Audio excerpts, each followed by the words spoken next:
Live VNS top 10 headlines के प्रायोजक है इंदिरा डायग्नोस्टिक सेंटर, अखरी बाईपास चौराहा, वाराणसी।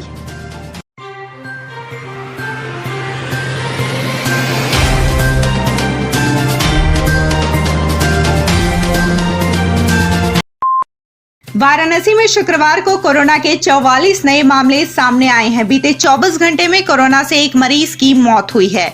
शुक्रवार को होम आइसोलेशन से 233 मरीजों को छुट्टी मिली, जबकि अस्पताल से 10 मरीजों को डिस्चार्ज किया गया है। जिले में कोरोना से मरने वालों का आंकड़ा 757 है।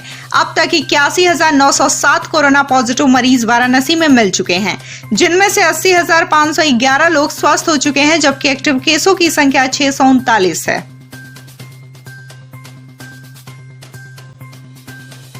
बाबा रामदेव द्वारा ज्योतिष शास्त्र पर दिए गए बयान के बाद काशी के विद्वानों और ज्योतिषाचार्यों में नाराजगी है। काशी हिंदू विश्वविद्यालय के प्राच्य विद्या धर्म विज्ञान संकाय के ज्योतिष विभाग ने रामदेव को शास्त्रास्त्र को चुनौती दी है और उनके बयान की निंदा की है।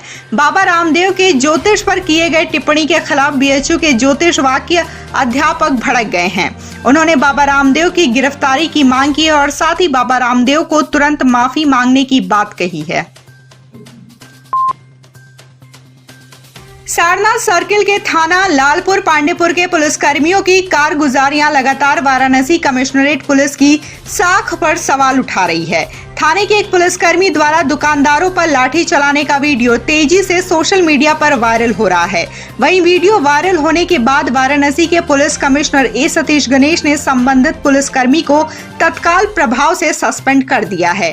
कमिश्नर ने उक्त पुलिसकर्मी के खिलाफ विभागीय जांच के आदेश भी दे दिए हैं। वाराणसी जिला प्रशासन ने शुक्रवार से कबीर चौरा मंडलीय चिकित्सालय में जर्नल ओपीडी शुरू कर दी है, जिसके बाद अस्पताल में आम मरीजों की भीड़ देखी जा सकती है। कोरोना काल में पिछले 2 महीनों से लगातार अस्पतालों की ओपीडी बंद चल रही थी। अप्रैल के दूसरे हफ्ते के बाद से कोरोना संक्रमितों की लगातार बढ़ती संख्या को देखते हुए वाराणसी जिला प्रशासन ने लगभग सभी सरकारी और निजी अस्पतालों को कोविड अस्पताल में परिवर्तित कर दिया था, लेकिन बीते 5 दिनों में संक्रमितों की संख्या को देखते हुए फिर से जर्नल ओपीडी शुरू कर दी गई है। शनिवार को विश्व पर्यावरण दिवस है। इस अवसर पर वाराणसी मंडल के कमिश्नर दीपक अग्रवाल ने आम जनता से सभी फ्रंट लाइन कोरोना वॉरियर्स के लिए एक पौधा लगाने का आह्वान किया है। कमिश्नर दीपक अग्रवाल ने कहा है कि वैश्विक महामारी कोरोना की पहली लहर में उससे लड़ने के लिए और आम जनता की सेवा और सुरक्षा के लिए हर समय तत्पर रहे डॉक्टर्स, नर्स, पैरामेडिकल स्टाफ, सफाई नायक और पुलिसकर्मियों के साथ ही साथ पत्रकार बंधुओं के कार्यों को आम जनता ही नहीं बल्कि सरकार ने भी सराहा है। या फिर हमारे नर्सेस हों, पैरामेडिकल स्टाफ हों, डॉक्टर्स हों और जिन पुलिस के हमारे कर्मी हों, जितने भी लोगों ने अपनी जान की परवाह न करते हुए इस कोरोना की घड़ी में अपनी सेवाएं दी हैं, उनके डेडिकेशन को सलाम करते हुए एक वृक्ष हम लोग उनके इसमें लगाएं, जिससे एक तो हम लोग पर्यावरण का तो एक सकारात्मक प्रभाव हम लोग देंगे ही देंगे, साथ साथ उन लोगों को और बड़ा मनोबल देंगे कि आने वाले इस तरह की अगर कोई पेंडेमिक दोबारा आता है या फिर इसका थर्ड वेव आता है तो वो नए जोश के साथ फिर पुनः मैदान में आने में जरा सा भी संकोच नहीं करें। अति पिछड़े जिलों में विकास कार्यों की रफ्तार तेज हो गई है। इसी वजह से शासन स्तर से विकास कार्यों की रैंकिंग में इस बार सुधार हुआ है। मार्च की रैंकिंग में चंदौली का प्रदेश के 75 जिलों में 39वां स्थान आया है। उपलब्धि से अधिकारी कर्मचारी गदगद हैं। बता दें कि जनवरी व फरवरी माह में चंदौली की रैंकिंग काफी खराब थी। फरवरी में प्रदेश में 67वां स्थान था। ऐसे में विकास कार्यों को जल्द पूरा कराने का दबाव भी अफसरों पर था। वाराणसी में कांग्रेस नेताओं ने जिलाधिकारी के माध्यम से राष्ट्रपति को एक मांग पत्र सौंपा है। कांग्रेस जनों की मांग है कि देश में प्रतिदिन 1 करोड़ लोगों को वैक्सीन लगाई जाए और वैक्सीन पर जीएसटी और अन्य टैक्सों को खत्म कर दिया जाए। बता दें कि कांग्रेस की राष्ट्रीय महासचिव प्रियंका गांधी वाड्रा के आह्वान पर पूरे प्रदेश में कांग्रेस जन राष्ट्रपति के नाम जिलाधिकारी को ज्ञापन सौंप रहे हैं। और स्टेट गवर्नमेंट को 600 रुपये देंगे और वही वैक्सीन जो प्राइवेट हॉस्पिटल लगाएंगे तो उसकी कीमत 1200 रुपये निर्धारित की है। इस समय कोरोना काल में खाने के जो फ्री वाले पड़े हुए हैं और आम जनता कहाँ 1200 रुपये के इंजेक्शन लगाएगी।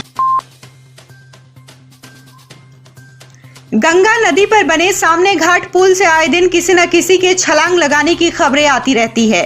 इस प्रकार से सुसाइड पॉइंट बन चुके इस पुल पर जाली लगाने की मांग काफी दिनों से हो रही थी। इस संबंध में जिलाधिकारी कौशल राज शर्मा ने लोक निर्माण विभाग के अधिशासी अभियंता को सामने घाट पुल पर तत्काल जाली लगाने के आदेश दे दिए हैं। इसके अलावा पुल पर लाइट की पर्याप्त व्यवस्था के लिए भी वाराणसी विकास प्राधिकरण की उपाध्यक्ष को भी आदेश जारी कर दिया गया है। जिलाधिकारी कौशल राज शर्मा द्वारा कैंप कार्यालय पर राजस्व कार्यों की समीक्षा की गई। समीक्षा के दौरान उन्होंने कहा कि पिछले 2 महीने कोविड से प्रभावित हुए, जिससे वसूली का कार्य नहीं किया जा सका। अब जून से सितंबर तक 4 माह में वसूली में तेजी लाकर कोरोना काल का समय जोड़ते हुए लक्ष्य की पूर्ति की जाए। डीएम ने अधिकारियों को हिदायत भी दी है कि टैक्स वसूली सामान्य तरीके से की जाए, किसी बकायेदार पर अनावश्यक दबाव या छापेमारी न की जाए।